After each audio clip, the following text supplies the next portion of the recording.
let's go with Rob. Rob, what are you drinking? Right now, I'm sipping on my last can of Athletic Brewing's Oktoberfest, and I also made a little bit of a mixed non-NA drink using what I thought was just going to be regular ginger ale, but it turned out to be cherry ginger ale with the seedlip um, distilled citrus non-alcoholic beverage. It's a little weirder now that it's cherry ginger ale, but I do with it what I can.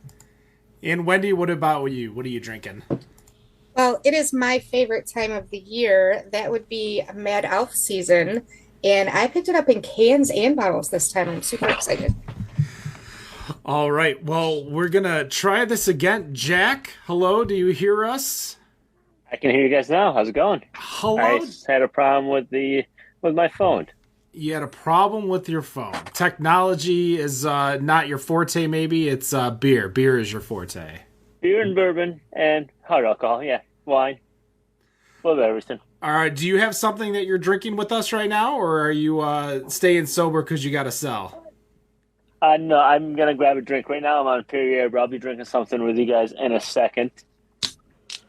So We appreciate you coming in and chatting with us this Black Friday. I know this is not your first rodeo with us here at Better on Draft. You've actually been a sponsor with us, which we've been greatly appreciative, letting us do what we do for the past 6 years, 7 years. Almost. is that how long it's been? I didn't remember. Yeah, 7 years we celebrated, I believe, this year. So with that in mind, my first question is I saw you had a little bit of delay with your Bourbon County. How has the rush been now that you posted that you've got the beer? That's always in and out quick because whatever we have always sells out, right away. So it's not an issue. That rush continues on for a little bit and it's done.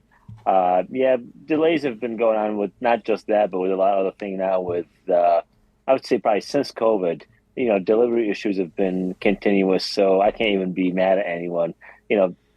This keeps on happening and it worked out. We're able to get people their beer and, it went well. Can't complain. We were staffed for it, so that luckily I've been able to keep my staff. So obviously some of it is family, some of it is local people here. So it works out really well.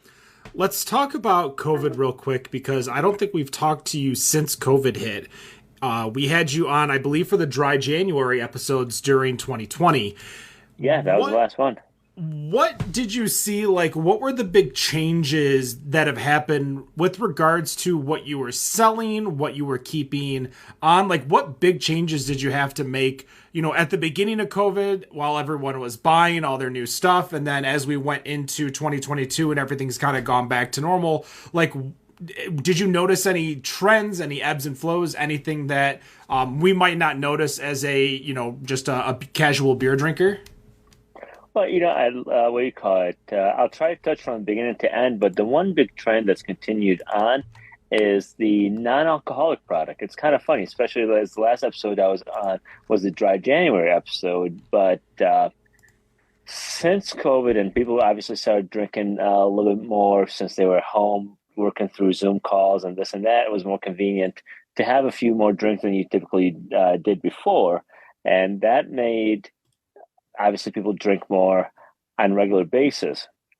And, it doesn't take long for people to realize, I think I'm having too many. So a lot of people have switched to drinking, different NA offerings from either NA wine, NA beers, or even now just like hoppy refreshers. One of my personal favorite things is Lagunitas makes a hoppy refresher, and George does one called Thirst Mutilator. And the hoppy refresher from Lagunitas is just basically a pop with hops in it, but it's zero sugar, 0 calories, so it's just like a soda water with hint of hops. And I got to say, that's probably the biggest growth. Trending, but biggest growth category. It's not the biggest category in the beer sales or anything, but growth wise, because it went from non-existent to being super popular. Last time I was on the show, we probably carried about handful of different NA offerings. And now you walk in, we probably have 30 to 50 different offerings, at all times.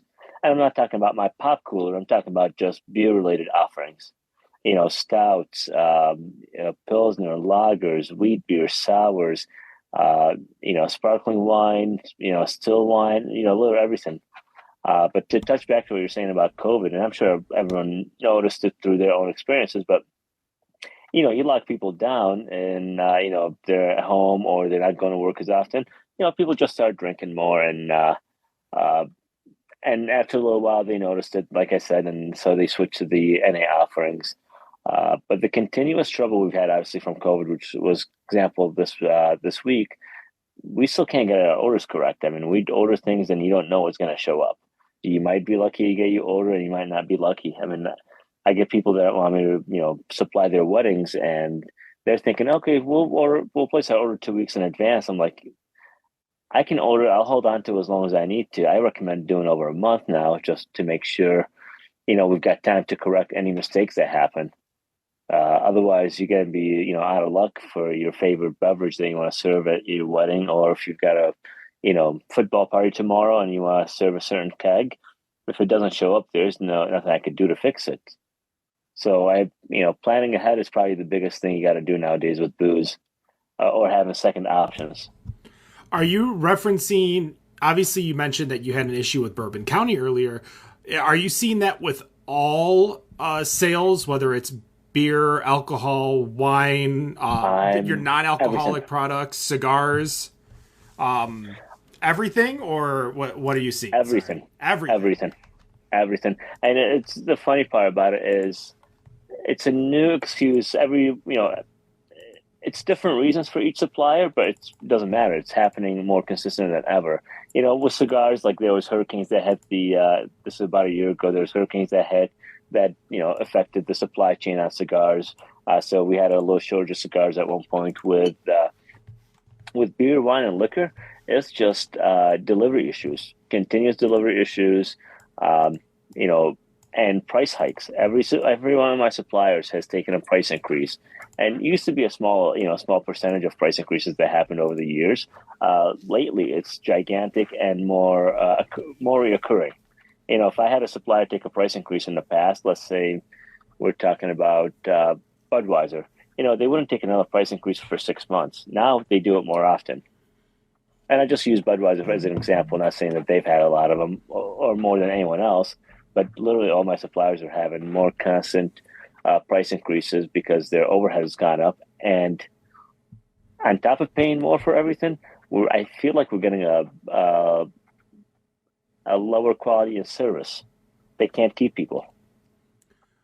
When discussing, you talked about people where they went really hard into the paint for that first, couple months during COVID, and then they kind of started looking at NAs. What about a difference of types of alcohol? Did you see people going from that were normally beer drinkers to bourbon, or normally alcohol drinkers to beer? Like, did you see any trends in that way where people were changing it up, or people that were normally drinking domestics going into craft because now they're forced to kind of drink at home, so that extra money that they were spending at the bar towards a $3 bottle of Bud Light now can go to a $3 can of beer from Oddside? No, to be honest, with people that drink domestic and versus craft, I gotta say those people like what they drink. Price is probably a factor in deciding do I buy this light beer or that light beer. But oddly enough, and some of them are super loyal too. Like it doesn't matter if price of Budweiser versus Miller changes, they will drink what they drink, and that's what they like. And it's funny enough, the guy or gal that drinks Miller will make fun of the people that drink Budweiser and vice versa, and Labatt and all that. So that said, the swing is obviously, and I'm sure you've heard of it over the years, is a lot of the craft and domestic beer drinkers have switched to seltzers. So that took away business from seltzers. Now, before COVID, craft beer drinkers were already transitioning to bourbons. But now the new transition is people that are drinking bourbons because bourbons have become super expensive and hard to get. Everyone's drinking tequila now. And because of that, now the price of tequila has gone up. Keep in mind when it comes to making a tequila, it takes about 6 to 7 years to grow an agave plant that's used to making tequila. So it's not something they could, turn on overnight and produce it, just like bourbon takes years to make, so does tequila. So it's kind of a funny thing that consumers want to, that still takes a long time to make as well. Well, before I pass it over to Rob, Nick, welcome. What are you drinking over there? Well, after almost literally taking my PC and throwing it onto my street just a second ago, I am drinking right now a Wicked Tropical IPA. That's from Sam Adams.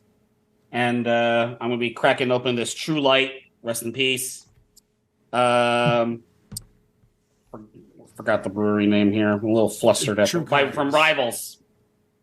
The True Colors Brewery. True Colors, yeah. Yeah. We were supposed to have them on our show, and they went out of business the week that we were supposed to have them on the show. That is a crazy story. I'd love to hear a little bit more. But Rob, I'm going to pass it over to you. All right. Just as Jack, as you were just mentioning about, people switching over to seltzers, we've seen a lot of articles lately about how the seltzer market has started to decline. As you're seeing this market of the NAs start to go up in the store, are you seeing the opposite happening with the seltzers? You're looking at big numbers, and that might be national numbers. And obviously, I only look at what we do here in Michigan for me. But there's a thing I always add to seltzers as well. So, I consider like all the ready-to-drink cocktails, anything fizzy, and ready-to-drink cocktails to me, are almost seltzer as well. All it is a flavored product, but I guess that's also taken a portion of the seltzer sales. But there is a lot of tequila-based seltzers, vodka-based seltzers, whiskey-based seltzers, and they tend to separate those numbers from, let's say, White Claw or Truly, because those are malt-based. And that said, now even Truly just came out with a vodka-based one. Seltzers are still gaining numbers. I say they might not be as hot as they were, obviously, when they first came out, and in the summertime, especially, just because right now it's a lot of things have slowed down a little bit as prices have gone up, and the economy is a little wanky right now. So, a lot of things have slowed down in general. So it's not just seltzers, if that makes sense. Everything's taking a hit. That definitely makes sense. Now, and a lot of times when they're looking at those numbers and they'll consider something to be down, if it's not growing at the same rate it's been growing, which seltzers were growing at an unbelievable rate. And you can't maintain that forever. Right. That is true. Now, one thing I did want to ask, which actually this kind of goes back to our last interview that we just had with the brewery out in Placentia, California. And we had talked about there was a potential law change that was going to happen in California where it was going to allow brewers to ship direct to consumer. And I was curious how that would really affect them as a brewery. But that makes me want to think about how that affects you as having a store and running a business. If we were to have something here in Michigan where brewers and breweries were allowed to ship beer direct to consumer. Obviously, we already have something like that with wine, but if beer were to come into play, how do you feel that would affect you as a business? Well, so that won't affect Michigan, or shouldn't affect Michigan. Right. I'm just saying hypothetically. But I'll break it down. So here's the thing. That's already being done in Michigan by small local breweries. I mean, I have Arvon that we deal with, and they deliver to me on a weekly basis. And at the same time, they're doing the deliveries to the direct to the consumer. They deliver to me, and at the same time, they're delivering direct to consumer. It's not sustainable for the breweries. The brewery out of California has a different program, and the beers they sell and the price points are very unique and very different. But a lot of times when you want a beer, you might have planned it out ahead of time and ordered it online, sure. But 95% of people, when they decide they want a beer, it's on that last second. They're getting in their car, going to the store, grabbing it, and going to their destination. If that was to happen and it's all kosher and legal and so forth, it might decrease our business a very small amount. I don't think it would affect it that much, just because people are making these decisions of what beers they want to drink kind of on the last second.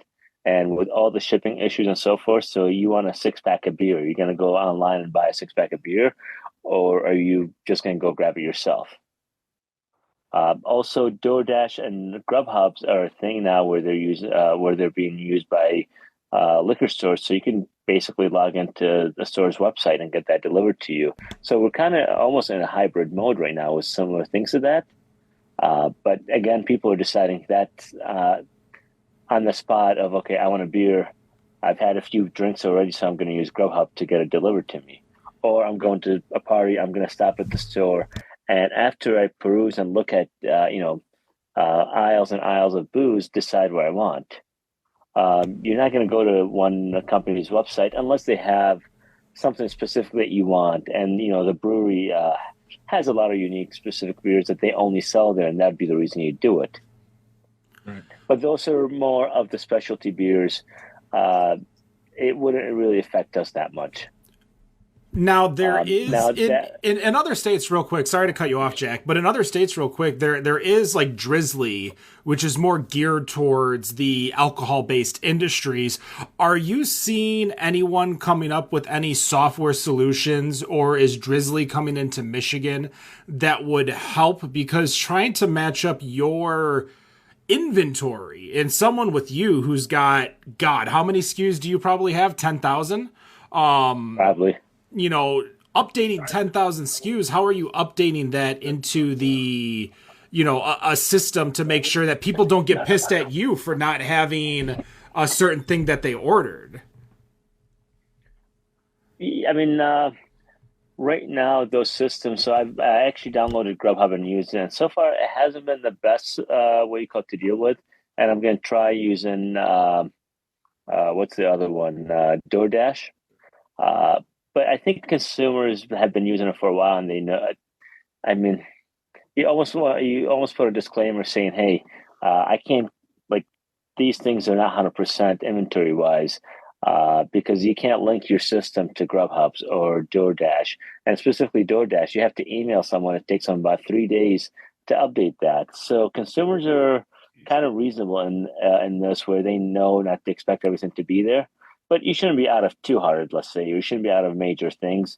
And you're not going to list, all 10,000 items you carry. You could pick top selling SKUs, top 100 SKUs, or, whatever number of SKUs you decide on.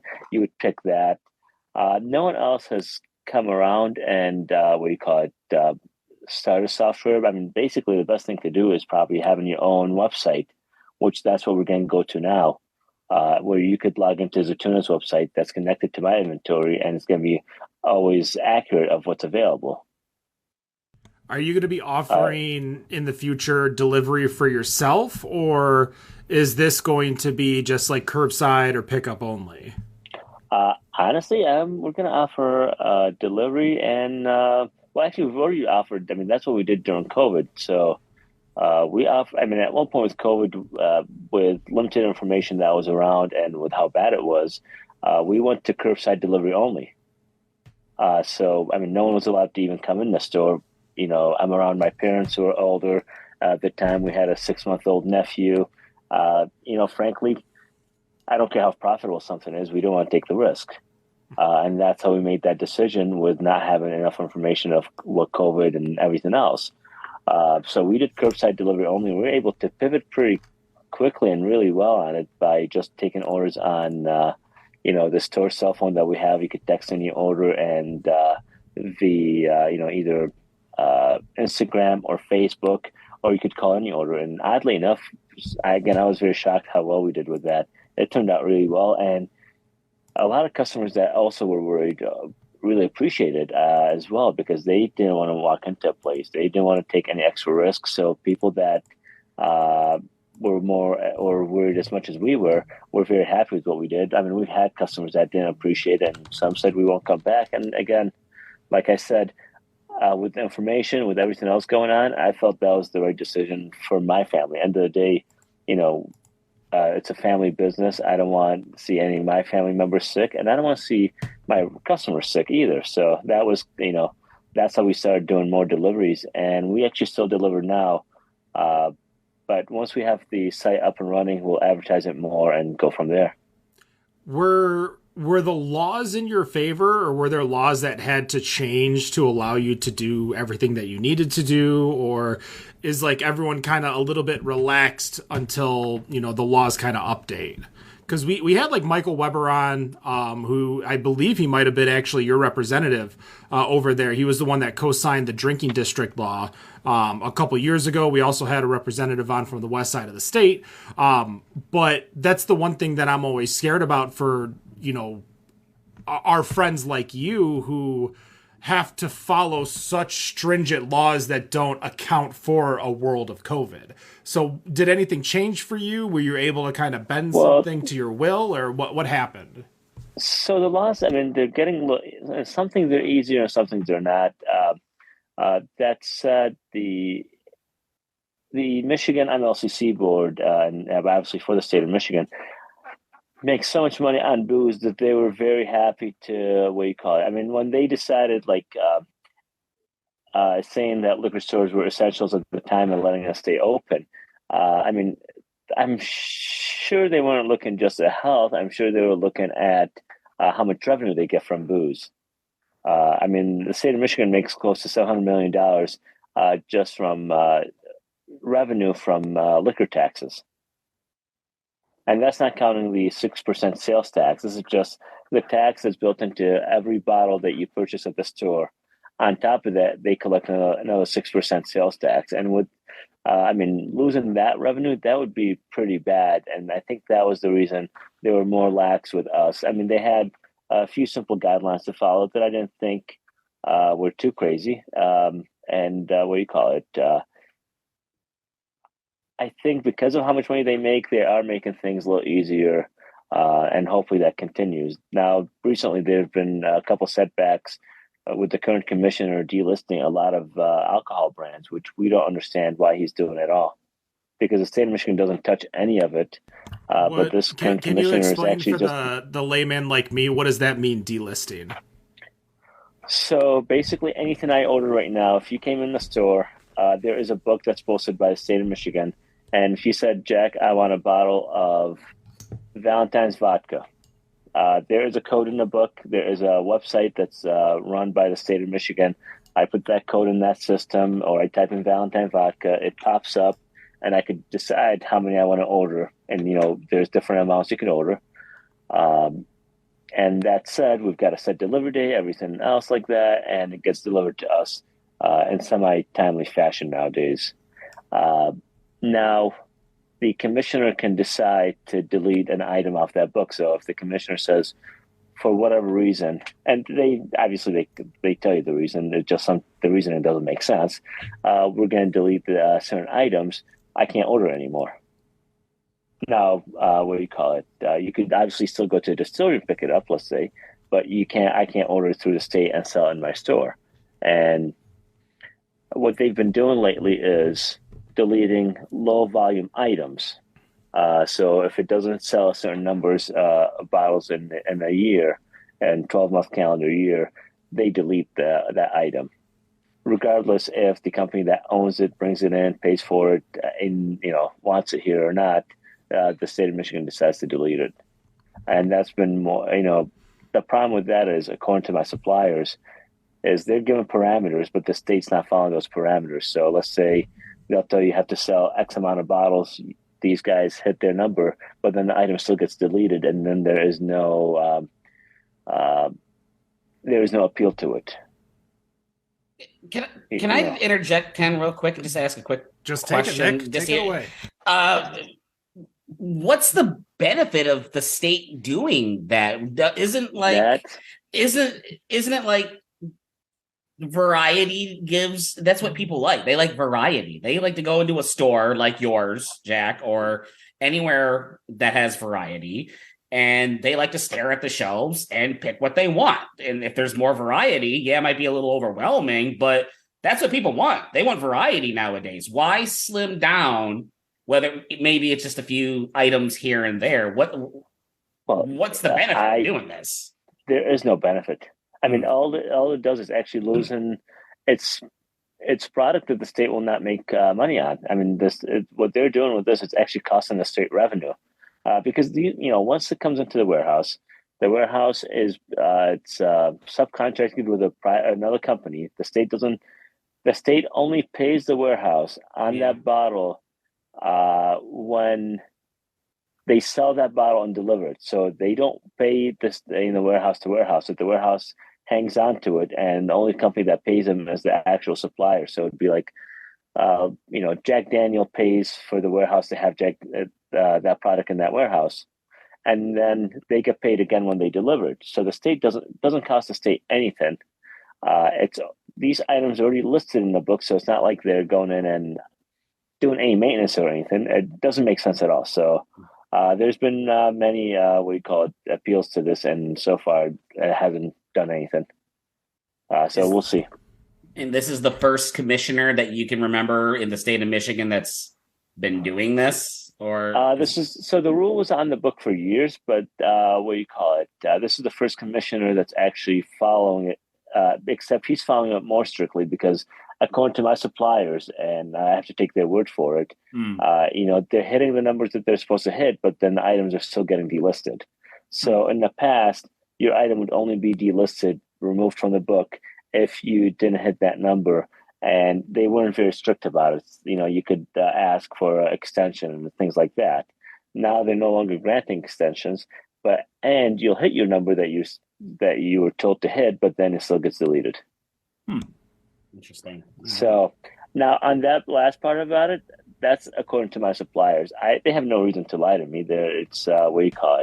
But that's what's been going on. Sure. And all it does is cost the state more money. All right. Well, throw it over to you, Wendy. Excuse me. Apparently, I'm sneezing like crazy now. Just out of curiosity, because I know we had a lot of people that were out looking for deals and stuff today. What should our shoppers be looking for right now? That's a trick question. I mean, most shoppers right now are either looking for Bourbon County or looking for, the holiday releases of bourbons. There's a lot of different allocated and limited bourbons that are starting to drop now. We typically hang on to them till around Christmas time because that's usually a lot of times people need them for gifts and so forth. So it's oddly enough not more of about getting a deal. It's more about finding the allocated, hard to find bourbons that people want for holiday gifts. With doing a lot of stuff at state minimum liquor wise, you really can't discount it. To discount, you'd basically have to raise it above state minimum, then you'd offer a discount. And then with some of these allocated bourbons, a lot of times people are charging way more than statement anyway, so maybe they would do a deal on them. But really what people want is just access to those bourbons. So what ones should we be looking for? It depends on what you like. The big one that's going to be coming around is obviously is the product made by Buffalo Trace called Pat Van Winkle. I'm sure you guys have heard about. And there used to be another product called B-Tech Collection, which was different high-end offerings from Buffalo Trace as well. And those were the items that the commissioner in Michigan deleted because they didn't hit the number he wanted. And again, those were the super allocated items that they don't produce that much. So they can't even hit the numbers even if they wanted to. And they're typically speaking pretty expensive bottles. So that, with how heavily things are taxed, that's a lot of revenue that the state loses. But yeah, the big ones that are going to be coming up this coming month are everything from Buffalo Trace, and they produce a very well-known product called Pat Van Winkle. Now, other products, Heaven Hill is going to be putting out their Old Fitz 19 and 18-year Elijah Craig, and another popular product they make, it's called Parker's Heritage. All those 18s just started dropping now, and the 19 Old Fitz and Parker's will be coming up next. Every brand of bourbon kind of has their hard to find one, and this is the time they come in. Another fun one is that just got released about 2 weeks ago was High West Midwinter's Night Dram. It's a very nice rye whiskey aged in port wine barrels, so it gets a nice spicy up front and a little sweeter finish from the port wine barrels. Nice. So what is the what's the one that you see sold the most for cocktails at the Christmas season? Everyone's switching to bourbon nowadays. Bourbon's a rise. I mean, old fashions and Manhattans are probably the most popular drinks that people are making. So we're selling a ton of bourbon. When I first got in the industry, vodka was probably our number one category, and it still is a big category. But a lot of people have switched to, some type of whiskey. Not a lot of scotch. Scotch gets also a little pricey, but either some type of rye or bourbon and making old fashions. A lot of people are taking kind of a lot of pride actually in making their own drinks and figuring out what they like instead of just getting a mix and adding alcohol to it. A lot of them are making them from scratch, so getting high end ingredients and experimenting, not just drinking, but enjoying the drink that they're having. Sounds fun. Nick, you got anything? Since it's been a hot minute since we last chatted, Jack, with all the different stuff that's been put out there the last couple of years with the pandemic and all that, are you finding it a lot more difficult to bring in new stuff that people are gonna like? Like how does a typical sales pitch from one of your distributors goes to get something that's brand new into your establishment? How difficult is it to get something that people are gonna really like? Well, it's, oddly enough, if it's something new, no matter how new it is, if you do enough good marketing with it, I usually will reach out to companies before they come in and ask me to buy it. If they're coming in and I haven't heard of it, it's going to be pretty hard. I mean, I'll get a chance to try and just from my experience decide on, whether I want to bring it in. There's a lot of new brands of whiskeys coming in left and right, so some of them are actually pretty decent. And some of them are just kind of capitalizing on the hype of bourbon.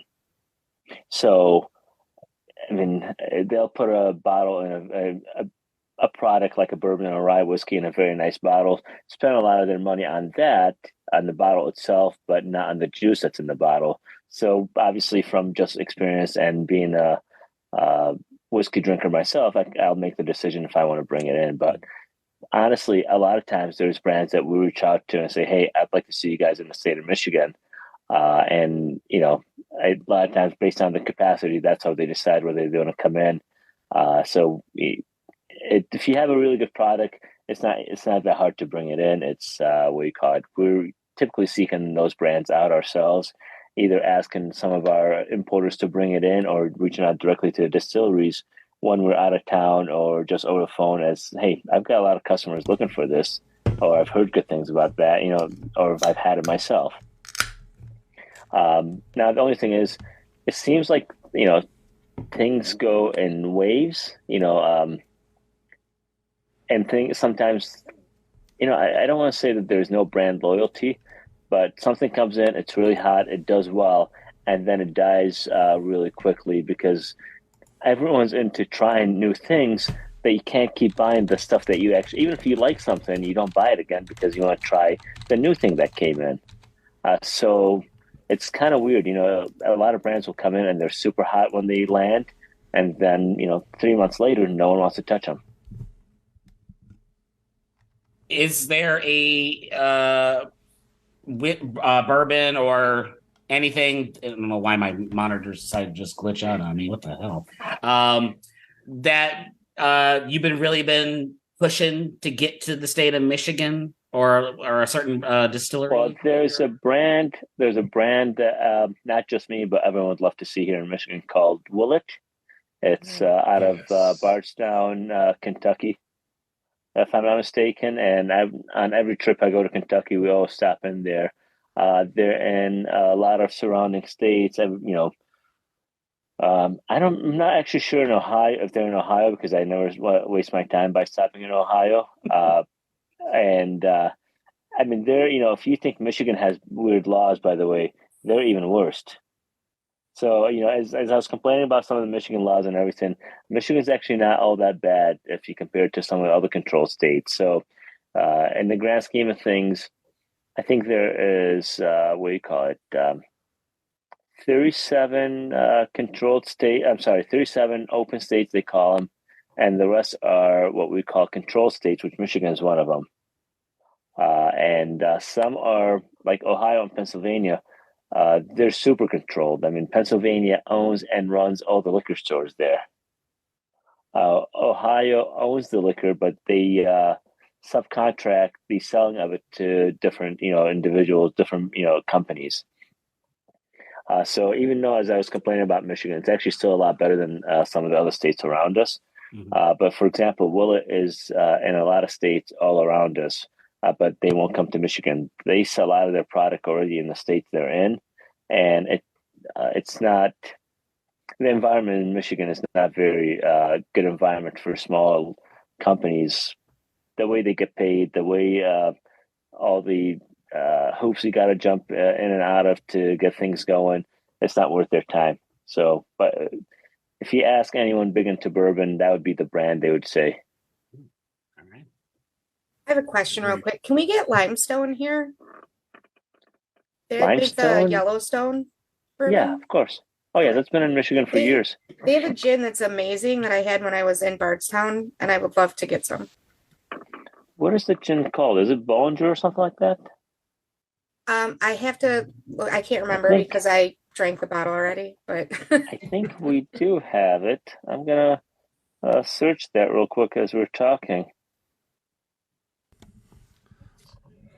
Well, Jack, you've kind of enlightened us a little bit with what's happened over the last few years, especially during COVID, and the rules and laws change. But I feel like we've asked this question before, but it's been over 300 plus episodes. We've had you on a few times, but I kind of want people maybe to get a little bit more knowledge about you, Jack, the person. So my first question to you is what was the reasoning behind starting Zetouna Liquor? Or did you not start it? Did another family member start it? Because obviously it is your family name on the billboard. But what is the origin story of Zetouna Liquor? Before I get into that, the gin is called Bowling and Birch, and it is still sold in Michigan. So we don't actually have, I just looked in our system, we don't actually carry it, but we can easily order that one. And that's been around in Michigan for a while. Now, history of Zetounas. So I would say I'm third generation in the industry. So so my family's from Iraq, and my grandfather back home owned a liquor store as well. My father followed in his footsteps as well, and then including opening a distillery at one point in Iraq. As we moved here, Gus wanted to stay in that, and he was kind of the who led, keeping us in the same industry. And I was much younger at the time, and I didn't mind the industry at all. Obviously, when you're young, booze is very cool anyway, so didn't have a problem with that. So yeah, it was actually mostly pushed on by Gus, and what do you call it? So me and him opened up the store with the help of my brother Mike and Mark. We opened up back in 2008, so we're third generation in the industry, and we're planning on staying in it and expanding to other things. So who knows? What is something that you wish you could maybe prepare 2008 Jack about, not COVID wise, but 2008 Jack about the world of 2022 and booze in Michigan? Because in 2008 we were easily under 200 breweries. The distillery game was weak also. What do you think, other than maybe like investing in founders or something? What would you want to tell yourself, like to prepare yourself for the future of Zetouna Liquor? Oh man, that's an interesting question. I'll be honest. I mean, we started out pretty green in what do you call it when I opened up here. So there's been a huge learning curve in the first few years. I don't really know where I would start. There's a lot of things I wish I knew uh, you know, in just personal growth, for one thing, but just learning. Uh, I don't know how to word it exactly, I guess, but uh, I'm not sure. I mean, I don't want to sound cheesy in the one aspect of anything investing. I mean, the funniest thing would be back in 2008, you could have gone around and picked up a bottle, any number of bottles of Pappy Van Winkle 23 year and 20 year and 15 year, and you'd be sitting pretty right now. So obviously, investing in any way in alcohol, knowing what's become crazy so far, that'd be obviously a no-brainer, but it's kind of cheesy at the same time. That said, uh, knowledge. I was pretty green when we got into this, and I didn't think it was going to be as hard as it was. Um, doing more research and studying more up on it would have helped me out pretty good at the time. But I was able to pivot, and we did well. It took a couple uh, tries, and we got it finally right, and how to run the store and how to keep it growing. When you're dealing with, customers that come in, like myself, obviously I've known you since you opened the doors. Like I was one of your probably very first customers, because you were right off of Rochester Road, just south of M59, which is where I would drive by or drive home from work. And I would come in and you would be so intelligent in matching people's styles and palates. Like, what's your theory on getting people to the right alcohol when someone comes in and says, I don't know what I like, or I like, this random thing that you might have heard of? Like, what goes through your head? Because again, you're just so good at it. Honestly, just keep asking questions, because people will answer your questions with answers that don't make sense at first. But keep asking the same question, and eventually they'll give you something. Ask the same question in different ways. So, someone will come in and say, well, I'm buying a whiskey for a friend. I don't know what they like. Well, I, I don't know what your friend's going to like. How about this? What have you seen him drink? And usually they'll say, well, I don't know. All right. Do you think when he's at the bar, is he getting a mixed drink, or is he drinking whiskey neat? Is he drinking on the rocks? Even if you don't know what he's drinking, just how he drinks it, you kind of will, those things will answer a lot of questions for me, and to saying, okay, this guy's like full bodied bourbons or whiskeys or scotches or whatever. Or this guy likes to drink Manhattans because, but asking questions is the only way to do it, because you can't go off the first thing they say when they say, I'm buying a gift for someone, I don't know what they like. Obviously, I don't know what they like either. It's actually pretty funny. People are like, do you think he'd like this or she would like this? I'm like, how would I know? But why don't you tell me more information? And it's just talking to people will get you to them.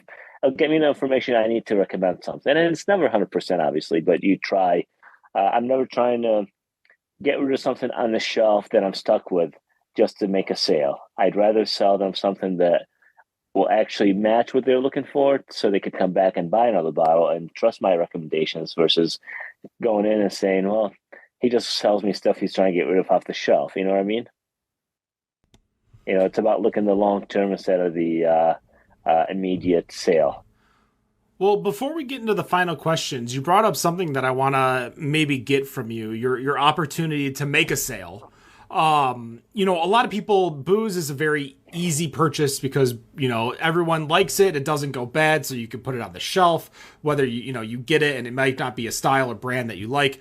What is a non-booze gift that you might carry or that you love to have? Maybe like a decanter or a specific a wine key that you love. Like, what's something that is an alcohol-related gift for those like that are listening that might be like, hey, I'm looking for something. Like for me, my uncle loves whiskey, and I love giving him like a Fifth of Crown Royal plus, something that would go with it. So a decanter or a nice rocks glass or something like that. Like what is 2022's Jack Zetouna gift recommendation? Honestly, I would say probably some of the nicer glass is, there's a brand of glasses called Glencairn, and it's a very good glass for drinking whiskey, especially neat. It's not one I would use it as a rocks glass. I would just drink it neat, or maybe you could add a splash of water in if you like. But I would say that would be the one to go with.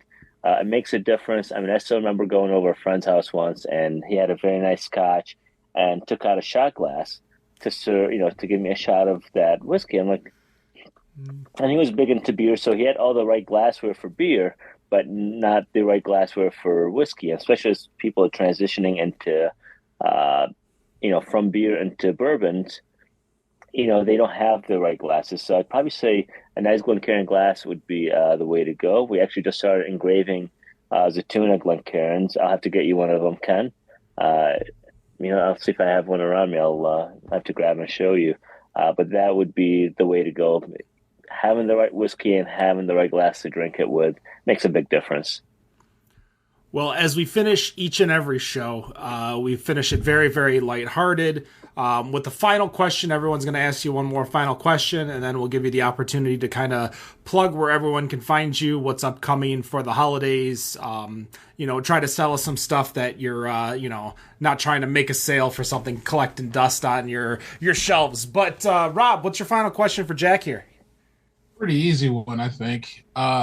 Favorite bourbon, and how do you like to drink your bourbon?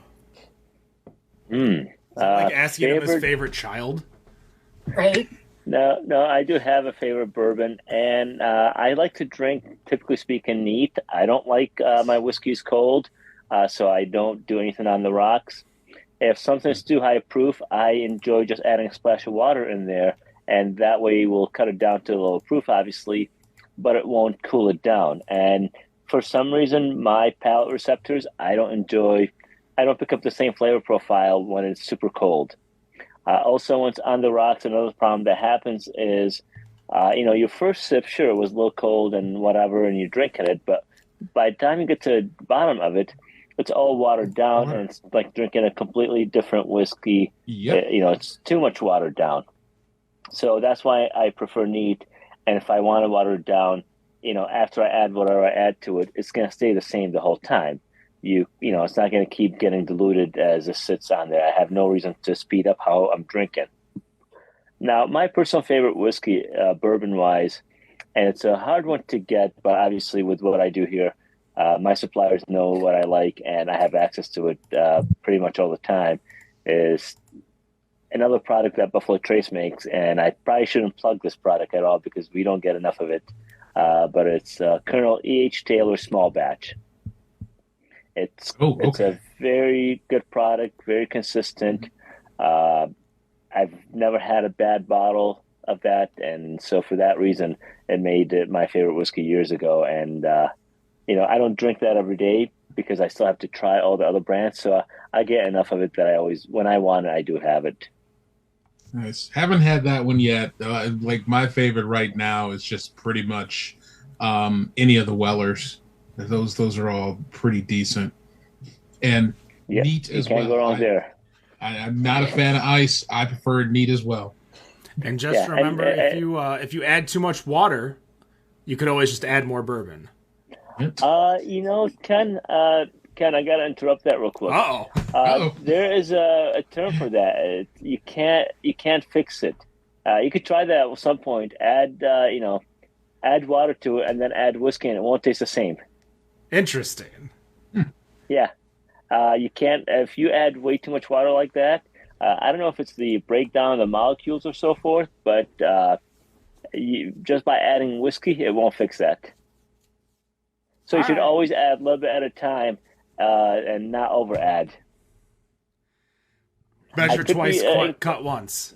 Yeah, I could be incorrect, by the way. I think the term is drowning a whiskey. Drowning a whiskey. Well, yeah, but don't quote me on that. I'll have to look that up. I think that's what I was told at some point. That's the term. But I tried that years ago as I was messing around as well, and I never understood why that was, and I think that's the term. It's called drowning. Well, Wendy, what's your final question for Jack? So I spent some time on the Bourbon Trail this summer, and it was a lot of fun. But we had a lot of people that I've come across when I'm talking to them about that trip that have absolutely no idea anything about bourbon. So, what would you suggest for somebody who comes into your store who's never really even tried it, has no idea what they would like? What do you suggest they start with? I always recommend Buffalo Trace. It's pretty inexpensive of product.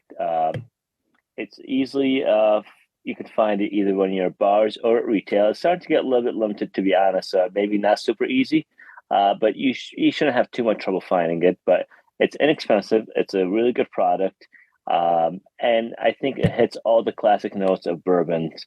Now you might have people on the in the comments that might disagree with me, and that's all personal preference. Everyone enjoys different things, but personally, that's the one I always recommend when I get someone new. Again, as you're getting into bourbon, I don't feel like they should break the bank to find out, okay, everyone else likes bourbon, but bourbon's not my thing. And now I spent $500 on a bunch of bottles and I don't love it. Or I could have spent $30 and what do you call it, find out that I do love bourbon and Buffalo Trace is fantastic. And I didn't need to spend $100, you know? So that's, again, it's all about the long term of getting customers to come back. It's not about the quick dollar. And for that reason, Buffalo Trace is my pick. Oddly enough, people at Buffalo Trace know how much I like Buffalo Trace, and every year we get a chance to go down there and they let me pick my own single barrel Buffalo Trace. Oh, nice. Yes, so it's a fantastic product, and the single barrels are even way better than the small batch that's on the shelf. Uh, Very happy with that one. Definitely would recommend that all the time. Nick, your final question. I probably got the most lighthearted question of the night so far, and it's about the big game tomorrow. I'm not sure if you're a sports guy, Jack, but we're gonna take a stab at it anyway. Michigan versus Ohio State. Winner likely will win the Big Ten. Who do you got, and do you want to take a crack at what the score will be tomorrow? Because I'm sure you're going to have a lot of people coming in tomorrow to stock up for the game tomorrow. Well, I'm not a big sports guy, but obviously I'd have to be living under a rock in Rochester not to know about the game tomorrow. That said, I mean, I hope it's Michigan, but I think from the odds are, who knows? But I do hope it's Michigan. I mean, you can't root for Ohio State. I have a couple good friends of mine that are Ohio State fans, and I will probably be going to the games during the day. So tomorrow night I'll be going to Ambassador's Cigar Bar and having a cigar there and harassing the bar owner who's a Ohio State fan. So I'm hoping it's a good day for us and Michigan wins. I don't care what the score is as long as they win. There you go. All right. All right. My final question for you, Jack. I need you to put on your thinking brain because it is going to be, 2023, 2024 upcoming. What do you see, is the biggest trend in craft beer for the future? What do you see? I mean, it doesn't matter. We're all always wrong whenever we make this prediction. But what do you think you see as the next trend? I mean, right now we're probably in the NA. Hazies are still, trending. But what's the next trend? What's going to catch on next? I don't know about a particular style, but I'm going to say I think people are going to go toward lighter things. Back in, as I got into craft beer so many years ago, just like you did, people were looking for the biggest, hoppiest IPA, companies would advertise how many IBUs and how bitter it was and how high the alcohol was. And that trend maintained for a while. I think the sessionable beers made a crack in the market a few years ago, and it kind of died out, and people went back and drinking heavier stuff. But again, due to COVID, due to everything else, and people wanted to have more than one beverage, having more than just a few beverages and still be, coherent. I really think just more easier drinking beers. So the trick is going to be adding more flavor and having less, less ABV. So basically improving the sessionable beers. Everyone I see now, I mean, they're not jumping on the triple IPAs and double IPAs like they used to. Breweries as businesses are pretty good at reacting with the market, and I think that's going to be it. It's not just necessarily a particular style. Some of that is more based on the season, but I think in general, just lower ABV beers, good quality lower ABV beers. I believe this has been the prediction for a lot of people for the past 5-6 years. So I'm hoping you're right now. It's based on how things are going. It's on that way. I mean, I know a lot of people. I went to a wedding the other day, and you're driving out of weddings and so forth. I started out drinking Lagunitas hop water. The father of the bride was drinking Lagunitas hop water. I made sure that was on their menu because I knew I would do it, and I saw a lot of other guests do that as well. So it's taken some time, but I think that's going to be the growth category is just more drinkable beers and having a good flavor to them. You heard it here first from Jack Zetouna Liquor over in Rochester Hills, just south of M59 on Rochester Road. Jack is there nearly all the time. Go in, say hi. Obviously, I will attest he is one of the best people in the industry, especially for Metro Detroit. He has created such a great culture as the craft beer industry has exploded around him. And he has been there since basically day one of the late 2000s boom, and has helped so many people to where every time I tell someone to go to see Jack over at Zetouna Liquor, they love me and they say, thank you for showing me about Zetouna. Thank you, or, they yell at me for saying you didn't tell me about Jack and how he could just talk and talk and talk. Great for a podcast. I don't know about a business plan, but you seem to make it work. Jack, thank you so much for joining us at Zetouna_Liquor. You can find them on Instagram to see everything that they're selling, including when they release things like Bourbon County and what time as well. Did you have any like fun stuff in that from 2013 and beyond? Something neat somebody was able to pick up?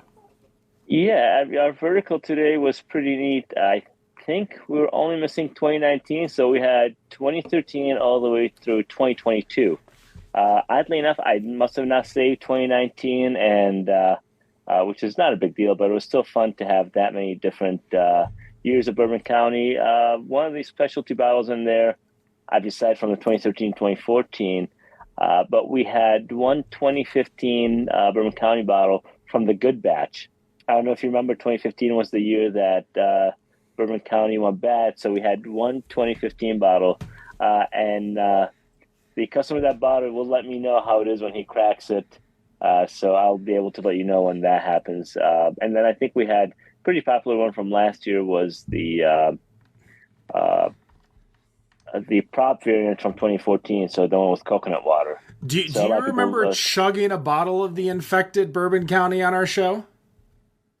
Oof. Did I do that? Oh, you did that, and it's in the videos on our Facebook page, which we will repost on our TikTok and Instagram and everywhere here after the show. I've chugged a lot of Bourbon Counties over the year. My favorite two were there's one called Regal Rye. It was from 2015. And it was fantastic beer, nothing wrong with it.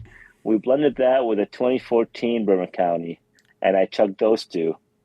And then I can't remember the name of it, but there was one from 2 years before that. It was another dark fruit one, had blackberry. It was something, some kind of Bourbon County stout with fruit in it as well, and it was fantastic. And I chugged it, but when I walked away, my friends threw a shot of cognac in there. So I chugged it with a shot of cognac in it. I don't remember chugging. I do remember doing a chug. I just couldn't remember what beer it was. I did the chug on the show. And I think that was the year I came back directly from Chicago, right? I believe so. It wasn't the year of the infected beer, but obviously it was a further year. We got to let you go, Jack. Thank you so much. For those listening live, because we're live Fridays, 7 p.m. on on Twitch and Facebook. We're going to go through our craft news after this. For those of you who are listening via podcast, obviously our craft beer segment will get posted on Monday the 28th. Make sure you check out the Monday craft beer news episode, the November 28th episode, because we are going to be announcing a giveaway that involves a 4-year Bourbon County Vert on draft. That you can go pick up yourself. You have about a week to redeem it, but stay tuned for that. That's the Better on Draft podcast. Find us on Instagram, Facebook, Twitter, Untapped, Twitch, everything, TikTok. Better on Draft, that's the name of it. And no matter what you think of your beer, we think it's Better on Draft. Have a good night. Peace. Cheers, buddy. Thanks for having me.